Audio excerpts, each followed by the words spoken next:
eu vou dizer uma hoje praticamente dedicado aos Açores e ao mar português, e agora a terminar também com o mergulho, nada melhor do que terminarmos este congresso com a intervenção de um homem que gosta de mergulho e que gosta dos Açores, que é o nosso Ministro do Mar, Ricardo Serrão Santos.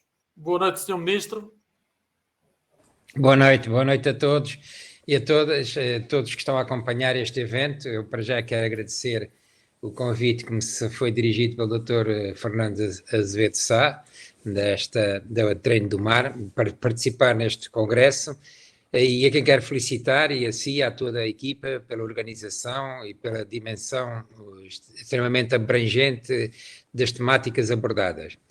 Eu vejo também, e não só hoje como noutros dias, porque tenho olhado aqui de vez em quando a mobilização das pessoas no dia a dia, e tem mobilizado, de facto, este congresso tem mobilizado muita gente interessada nas questões do nosso mar e pessoas que sofriam do mar, quer por razões profissionais, mas também por lazer e por prazer. E quero então também felicitar, e estive agora presente a ver a apresentação do Nuno Vasco Rodrigues, uma excelente apresentação com fotografias fantásticas, mas também com uma explicação sobre o tema, sobre a matéria e sobre os problemas que o mar enfrenta e também as soluções que é preciso encontrar.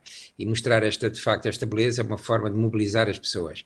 E o domingo o Nuno Rodrigues acabou na sua apresentação com os Ilhéus das Formigas. E eu agora também não posso escapar a referir que em 1985, já lá vão muitos anos, eu fiz um dos primeiros documentários sobre os Ilhéus das Formigas, sobre a vida submarina nos Ilhéus das Formigas, que é o documentário para a RTP, teve o nome Para Além do Sol Nascente, uma vez que são aquelas ilhas que estão mais a leste, e foi um documentário que foi realizado pelo Domingos Monteiro e tinha como operador de câmara o Paulo de Oliveira, que provavelmente vocês conhecem, um fotógrafo e operador de câmara, já provavelmente da minha idade, e que ele apareceu lá com uma câmara, filmámos com uma câmara de 16 milímetros, uma câmara que se dava à corda e que o filme durava 3 minutos.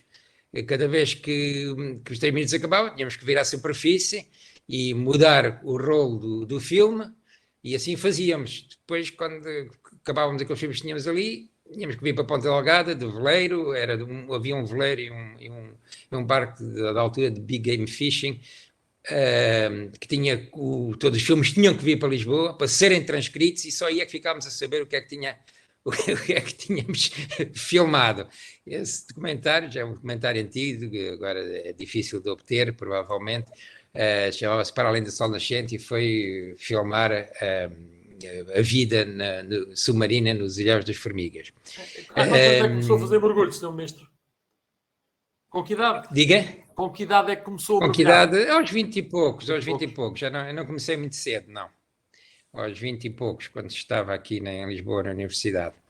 E depois daí, não parei, até hoje não parei ainda, e é de facto uma atividade fascinante, e depois de se começar é o bichinho que se cria e nunca mais se desapega, e mesmo que se paremos durante algum tempo ou durante alguns meses, aquilo é como andar de bicicleta, nunca mais se esquece, são um conjunto de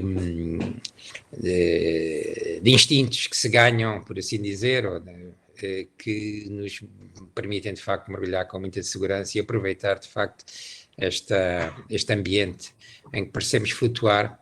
E é interessante ver ao longo dos anos de facto a evolução destes ecossistemas, e tem tido de facto também surpresas agradáveis, como ali na Arrábida, em que vejo as coisas renascer, não é? Como outros que são ainda pristrinos, como basicamente as formigas não são pristrinos, mas têm de facto uma vida muito rica e que se mantém. Mas pronto, feita esta história que me foi recordada, e portanto eu agora também não pude deixar de escapar a ela pelo Nuno Vasco, nos idos anos 1985, aqueles documentários quando os sistemas de facto de obtenção da imagem eram muito diferentes e as condições eram especiais, hoje está esquecido.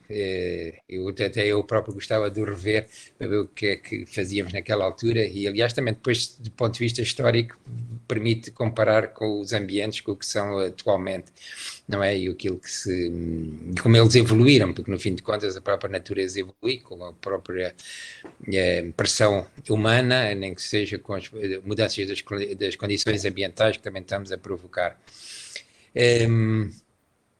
Mas pronto, eu gostaria agora também, de facto, esta oportunidade que me é dada para estar aqui convosco, de aproveitar para fazer um breve balanço da governação em algumas áreas da atuação durante esta legislatura. Como todos sabem, foi cortada ao meio pelas razões políticas que são subejamente conhecidas, e em breve vamos ter eleições para a Assembleia da República. E de seguida também darei, e aproveitar para dar uma visão perspectiva do futuro da nossa relação coletiva com o mar, enquanto país, e tal como foi delineada pela Estratégia Nacional para o Mar 2021-2030. Eu quero notar que estes 2 anos foram muito intensos em termos de atividade e de ação, e foram, sem margem de dúvida, dos mais atípicos das últimas décadas, por causa da pandemia do Covid-19, que emergiu logo depois da tomada de posse deste governo. Posso dizer que eu estive no governo, estive a fazer governação durante um período atípico, totalmente um período de pandemia e de Covid-19.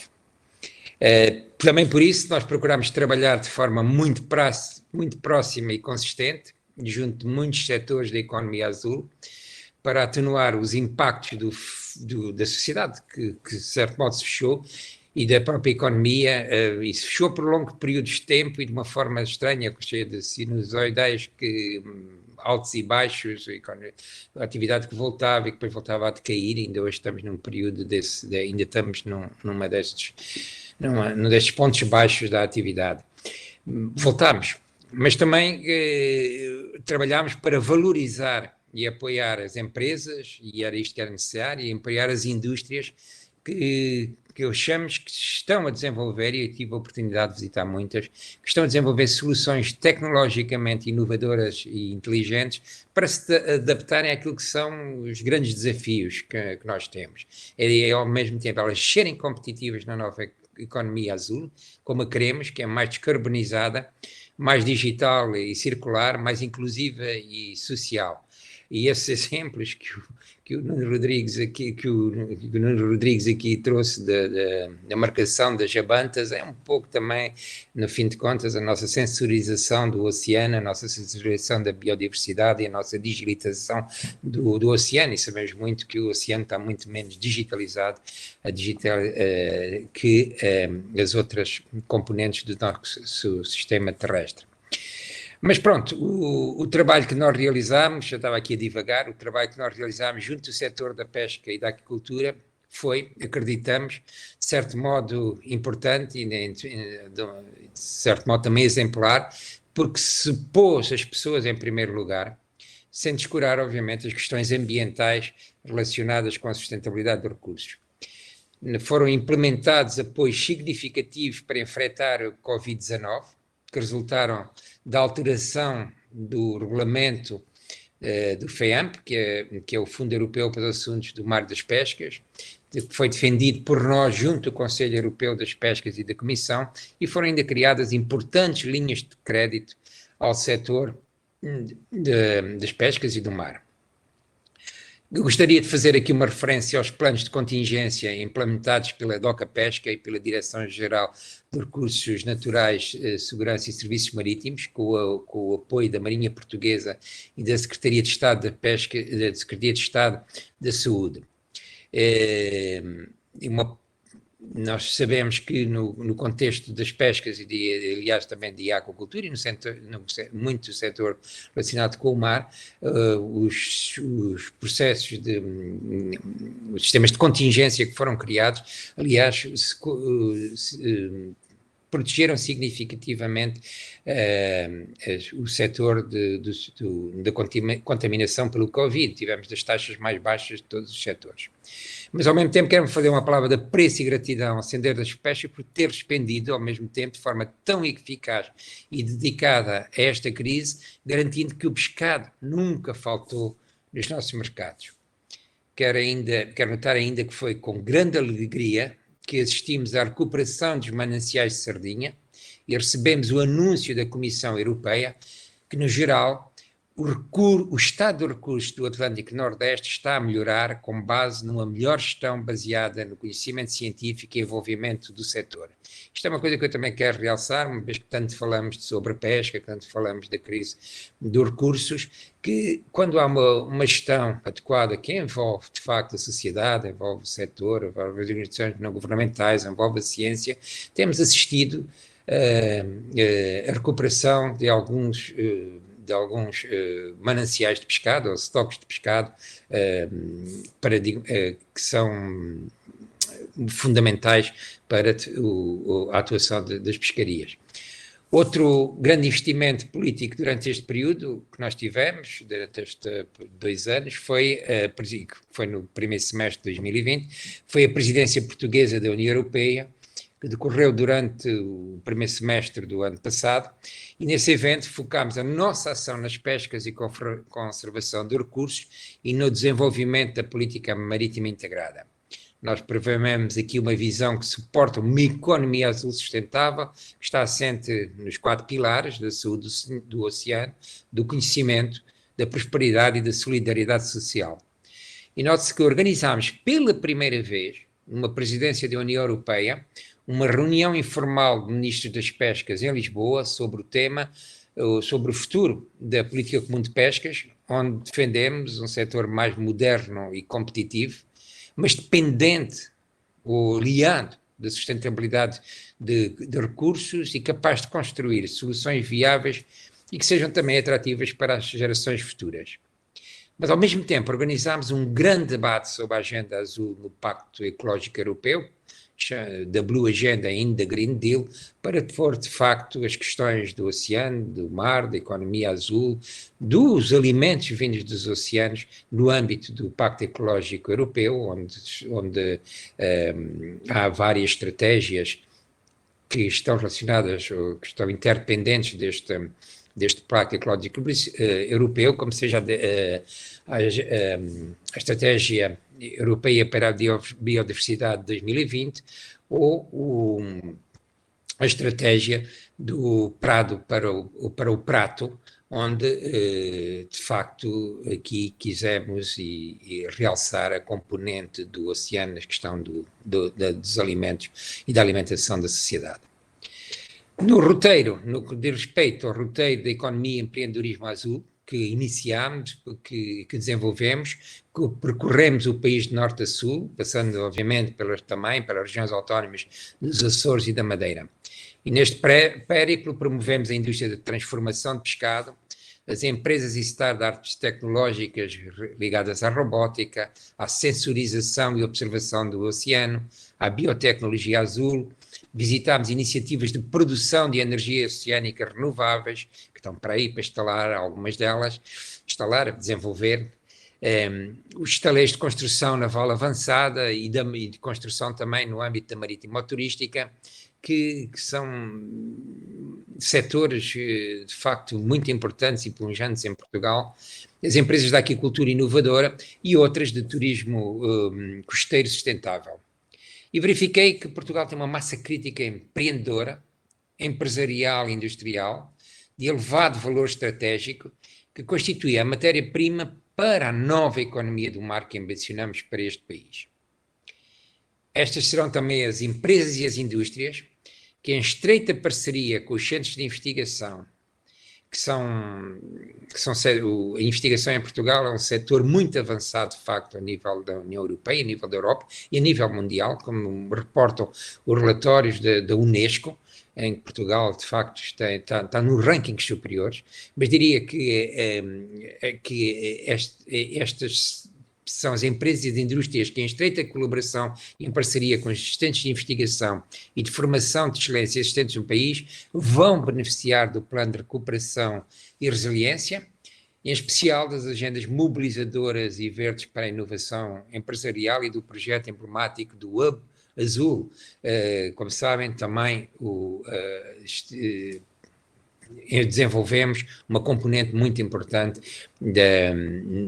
que é a componente 10 no âmbito do PRR, a componente dedicada ao mar. O Hub Azul, que está atualmente em desenvolvimento, irá criar ecossistemas de empreendedorismo e tecnológico inovador, de aceleração de empresas e de transferência de conhecimento para o mercado nas áreas da robótica, das energias oceânicas, da aquicultura, da biotecnologia, entre outros, em vários pontos no litoral do país, mais concretamente no Algarve, em Lisboa e Oeiras, em Peniche, em Aveiro, em Matosinhos e no Porto, e também uma componente relevante nos Açores.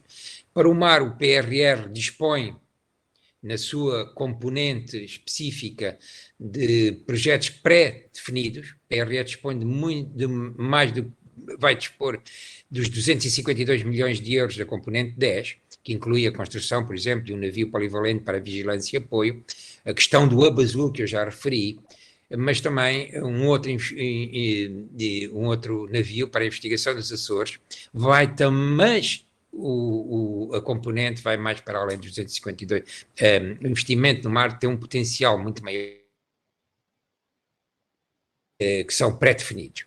Há também as empresas de economia azul vão beneficiar de outros apoios transversais, que são até 6,6 milhões de euros, mas onde estarão a competição com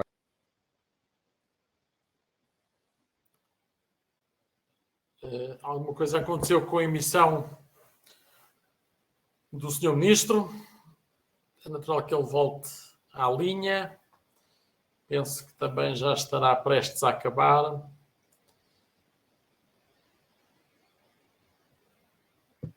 Vamos aguardar. Está? Está o Sr. Ministro. Caiu. Caiu, mas já está em linha outra vez. Estou com o sistema do Wi-Fi. Estava aqui a ver agora. Deixa-me pôr as bandeiras agora. Pronto, peço desculpa. Então,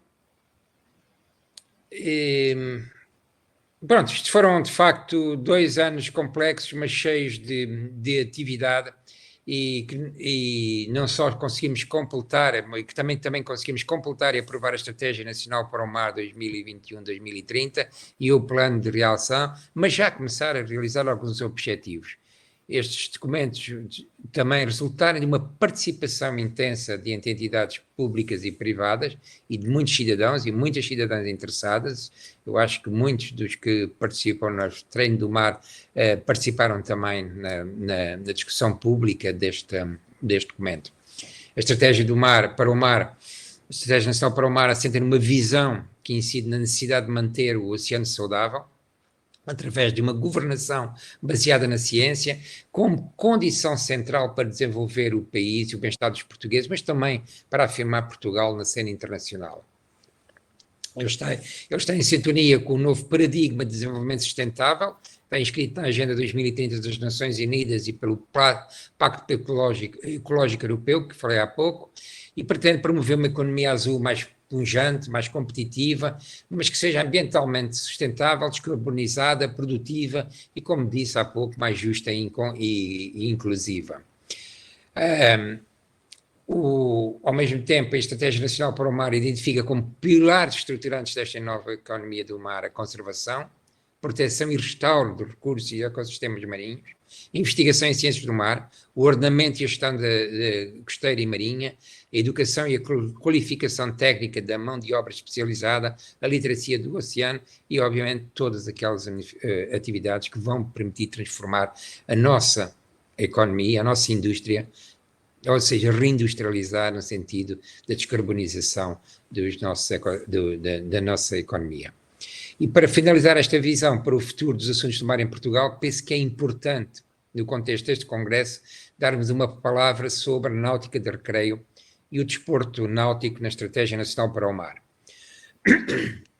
O documento reconhece que o país beneficia de recursos naturais e de condições territoriais relevantes para que este setor continue na saga do desenvolvimento. Reconhece também que a náutica promove o bem-estar, a saúde, a proximidade harmoniosa do homem à natureza, o crescimento individual, a literacia do oceano e a nossa cultura marítima coletiva. Considera a dimensão socioeconómica da náutica do recreio, das atividades relacionadas no quadro de redes de coesão e desenvolvimento sustentável das regiões costeiras. A náutica, de facto, gera negócio e empregos especializados, mas também externalidades associadas. Bom. Já voltou. Parece que está aqui instável. Espero que não seja aqui um ataque de ácaros. Onde é que está? Está nos Açores, Sr. Ministro? Não, estou aqui em Lisboa. Cheguei ontem à noite. Não, senão não tínhamos estado. Este cenário aqui não o tenho em casa, não é? Com as bandeiras e com... o quadro, talvez. Está no Ministério. Estou no Ministério, estou. Sim, senhor. Eu sei que estas prioridades identificadas para este setor aqui da náutica, de recreio, vão ao encontro e às necessidades que são tantas vezes reclamadas pelo setor, que se concentram na promoção de uma rede moderna de infraestruturas de apoio à náutica de recreio e às atividades turísticas, através da qualificação de marinas, docas e cais de acostagem e a valorização, de facto, do património cultural, costeiro e marítimo, com o envolvimento não só das empresas, mas das comunidades locais. Para encerrar este congresso, no entanto, eu acho que é importante relembrar que os desafios que o oceano enfrenta e que foram aqui também referidos pelo Nuno Rodrigues, tal como o planeta e a humanidade, são enormes. Se formos capazes de desenharmos e implementarmos agora um futuro condicente com os princípios e objetivos da Agenda 2030 das Nações Unidas para o Desenvolvimento Sustentável e com o Pacto Ecológico Europeu, porque não podemos andar sozinhos nestas coisas, nem reinventar a roda. Portanto, eu tenho estas duas agendas como agendas que balizam toda a nossa estratégia. Ele virá de forma profunda e considerável em nosso benefício, a utilização do nosso mar e em benefício das gerações vindouras. E com esse objetivo, deixem-me terminar, entre 27 de junho e 1 de julho de 2022, vai decorrer, lembrar aqui que vai decorrer em Lisboa, a segunda Conferência das Nações Unidas sobre os Oceanos, coorganizada por Portugal e pelo Quênia, em que o objetivo é transformar em ação e arranjar os compromissos internacionais para transformar o objetivo para o desenvolvimento sustentável número 14, aquele que é dedicado à vida debaixo d'água, e salvaguardar a integridade dos oceanos em benefício da nossa sociedade também. É este o nosso desafio coletivo para o nosso bem-estar, para o bem-estar da humanidade, para o bem-estar dos nossos cidadãos e com este mote aqui termino a minha intervenção e agradeço mais uma vez a oportunidade de estar convosco. Sr. Ministro, nós é que agradecemos ter-se disponibilizado. Existem aqui algumas questões, mas que eu penso que não será do âmbito de estarmos agora a discutir este tipo de questões. Fazem sentido e farão sentido numa situação futura. Neste momento, vamos então encerrar o Congresso. Muito obrigado a todos os participantes. Consideramos que foi um sucesso estes 3 dias. Muito obrigado, Sr. Ministro. Muito obrigado, Nuno. E boa noite a todos. Muito obrigado. Vamos então encerrar.